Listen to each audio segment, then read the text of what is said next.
Virat Kohli, king கோலி test கிரிக்கெட்லேருந்து தன்னோட ரிட்டையர்மெண்ட்டை announce பண்ணியிருக்கிறாரு. எல்லாருக்குமே ஷாக்கிங்காக தான் இருக்கும். ஸோ கடந்த ஒரு 2, 3 நாளாவே இன்டர்நெட்டில் வைரல் ஆயிட்டு இருந்தது. விராட் கோலி ரிட்டையர் ஆக போகிறாரா அப்படிங்கிறத. ஸோ இப்போ அவரு அஃபிஷியலாகவே அவரோட இன்ஸ்டாகிராம் பக்கத்தில் இதை வந்து போஸ்ட் பண்ணியிருக்கிறாரு. அதாவது விராட் கோலி இதோட signing off from test cricket, international test cricket அப்படிங்கிறத அவரே அஃபிஷியலாக போட்டார். ஸோ ரொம்ப ஷாக்கிங்கான நியூஸ். ஏன்னா இந்த மாதிரி ஒரு கிரேட்டஸ்ட் பிளேயர் இப்போ டெஸ்ட் கிரிக்கெட்டை விட்டு போகிறது நிறையா ஃபேன்ஸ்னால இன்னமும் அக்செப்ட் பண்ணிக்க முடியல. பிகாஸ் இன்னும் அவர்கிட்ட இந்த டெஸ்ட் கிரிக்கெட் இன்னும் நிறையா அவருக்குள்ளே இருக்குது. So lot of cricket, test cricket especially left behind him அப்படிங்கிறது தான் வந்து எல்லாரோட ஃபேன்ஸோட ஒரு எதிர்பார்ப்பாகவும் இருந்துச்சு. ஸோ அதனால் ரிட்டையர் ஆக மாட்டார் அப்படிங்கிறது ஒரு நம்பிக்கையாக இருந்துகிட்டு இருந்தது. But still Virat Kohli retires from test cricket, அவ்வளோதான். ஸோ இனிமேல் இந்த மனுஷனை, இந்த கிங் கோலி, இந்த விராட் கோலி அப்படிங்கிற மனுஷனை அந்த ஒயிட் ஜெர்சியில் பார்க்க போகிறது இல்லை அப்படிங்கிறது ரொம்ப ஒரு வருத்தமான விஷயமாக தான் இருக்குது. ஸோ விராட் கோலி ஃபேன்ஸுக்கெல்லாம் பயங்கர ஃபீலிங்காக இருக்கும். பிகாஸ் அந்த மனுஷன் அந்த ஒயிட் ஜெர்சியில் என்ன மாதிரி ஒரு அக்ரெஷன் காட்டுவார், என்ன மாதிரி ஒரு கேமு. சொல்லப்போனால் இந்தியன் டெஸ்ட் கிரிக்கெட்டோட அந்த ஒரு ஃபேஸே மாற்றினாருன்னு சொல்லலாம். ஸோ தோனிக்கிட்ட இருந்து விராட் கோலி அந்த ஃபேஸ் சேஞ்ச் ஆனதுக்கப்புறம் ஸோ இந்தியன் டெஸ்ட் டீம் எந்த மாதிரி மாறுச்சு அப்படிங்கிறது எல்லாருக்குமே தெரியும். ஸோ அந்த ஃபேஸை கொண்டு வந்தது நம்ம Virat Kohli. So test cricket, Indian test கிரிக்கெட்டுக்கே வந்து ஒரு பயங்கரமான ரெவல்யூஷன் விராட் கோலியோட கேப்டன்சியில் நடந்ததுங்கிறதுல சந்தேகமே கிடையாது. பிகாஸ் அந்த மாதிரி ஒரு இம்பேக்டை க்ரியேட் பண்ணியிருக்காரு. அண்ட் அவரோட டெஸ்ட் இன்னிங்ஸ் எடுத்து பார்த்துருவோம். ஸோ அவரோட என்ன ரெக்கார்டு அப்படின்னு பார்த்தோம்னா, டெஸ்ட்டில் கிட்டத்தட்ட 123 டெஸ்ட் போட்டிகள் ஆடிருக்கிறாரு. அதில் 9230 ரன் அடிச்சிருக்காரு. ஸோ கிட்டத்தட்ட 10,000 ரன் அடிக்கிறதுக்கு இன்னும் ஒரு 770 ரன் தான் பிஹைண்ட். சொல்லப்போனால் இன்னும் ஒரு 2 சீரீஸ் ஆடினார்னா அதை அடிச்சிருவார்.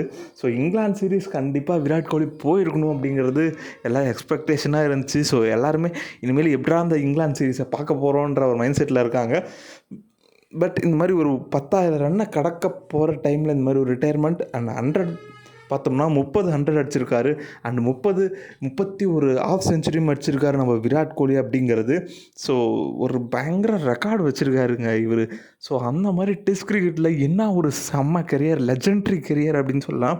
ஸோ ஒரு லெஜெண்ட் ஆஃப் த கேம் டெஸ்ட் கிரிக்கெட்டை பொறுத்தாலும் அந்த ஒயிட் ஜெர்சியில் அவர் எடுத்துகிட்டு வர அந்த அக்ரெஷன் இருக்கும் பாருங்களேன், சும்மா அப்படியே தாறுமாறாக இருக்கும். ஸோ டெஸ்ட் கிரிக்கெட் பார்க்குறதுக்கு ஒரு முக்கியமான ரீசனாக வந்து விராட் கோலி இருந்தார் ரீசெண்ட் இயர்ஸில். ஏன்னா அந்த மாதிரி அவர் இருந்தாருன்னா ஒரு நல்ல மேட்ச் இருக்கும் அப்படிங்கிறது. பவுலிங் போடும்போது அந்த டீம் ஹட்டிலில் கூட சொல்லுவார், for the next 60 overs they will feel hell out there அப்படிங்கிறது. ஸோ அந்த மாதிரி ஒரு அக்ரெஷன் வந்து டெஸ்ட் கிரிக்கெட்டில் கொண்டு வந்தது ஆப்வியஸாக that is Virat Kohli.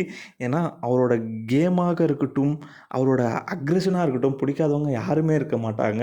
Our aggressive தான் ஒரு சிலர் சொன்னாலுமே அந்த டெஸ்ட் கிரிக்கெட்டில் அவரோட அக்ரெஷன்லாம் பார்க்கும்போது அப்பா அப்படி இருக்கும் சாட்டிஸ்ஃபைடாக.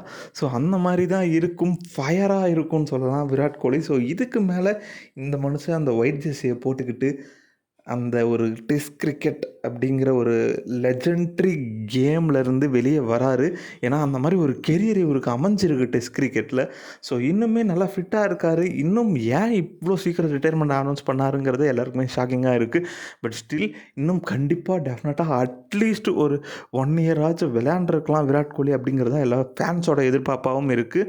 இந்த விராட் கோலியோட ரிட்டையர்மெண்ட் அனௌன்ஸ்மெண்ட்டில் நிறையா ஃபேன்ஸ் பயங்கரமாக டிசப்பாயிண்ட் ஆகியிருக்காங்க. ஏன்னா அவரோட கேம்ஸ் எல்லாம் அந்த மாதிரி விளையாண்டுருக்காரு டெஸ்ட் கிரிக்கெட்டில்.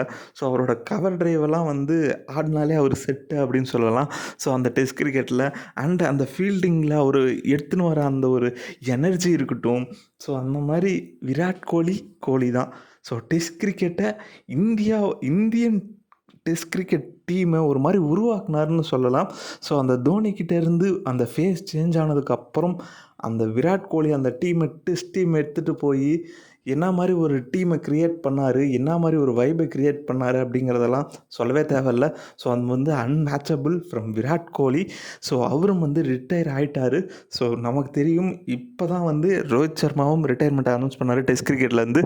ஸோ அவரை தொடர்ந்து ரோக்கோ ஒன்றாவே T20லேருந்து ரிட்டயர் ஆனாங்க. இப்போ டெஸ்ட்லேயும் அடுத்தடுத்து ரிட்டயர் ஆகிருக்கிறாங்க. ஸோ ரோஹித் சர்மா, விராட் கோலி 2 பேருமே ரிட்டயர் ஆயிட்டாங்க அப்படிங்கிறது டெஃபினட்டாக இந்தியன் கிரிக்கெட் ஃபேன்ஸுக்கு இது ஒரு ஒரு டிசப்பாயின்ட்மெண்ட் தான். ஏன்னா இனிமேல் இந்த லெஜண்ட்ஸை பார்க்க போகிறதில்ல. இனிமேல் வெறும் ஓடிஐ கிரிக்கெட்டில் மட்டும்தான் பார்க்க போகிறோங்கிறது ரொம்ப டிசப்பாயிண்ட்டான ஒரு விஷயந்தான். எனிவேஸ் அவ்வளோதான். ஒரு லெஜெண்ட்ரி கெரியர் அவருக்கு விராட் கோலிக்கு த கோட் அப்படின்ற மாதிரி ஒரு கோட்டாவே ரிட்டயர் ஆகிருக்கிறாரு நம்ம விராட் கோலி டெஸ்ட் கிரிக்கெட்லேருந்து.